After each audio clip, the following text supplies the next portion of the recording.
For the first time in 8 months, the three major indicators of industrial activity in South Korea have all dropped, but future economic indicators are positive. Our Hong Yu has more.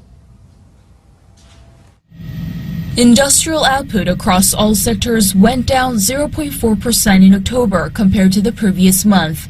Statistics Korea says this was mainly due to poor performance in the mining and manufacturing industries, which saw a 1.7% decrease compared to September, despite a better performance by the semiconductor sector. Car production saw an on-month decrease and electronic component production fell by 7.0% in October compared to September.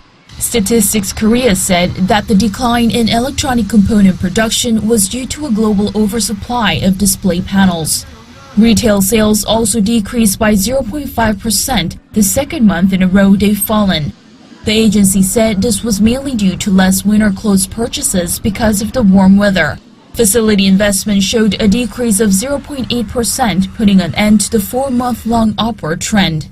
And the coincident index, which measures the current economic conditions in the business cycle, also went down slightly. However, the leading economic index, which shows future business conditions, went up for the second straight month. It's the first time in 28 months that the leading economic index has seen a consecutive increase.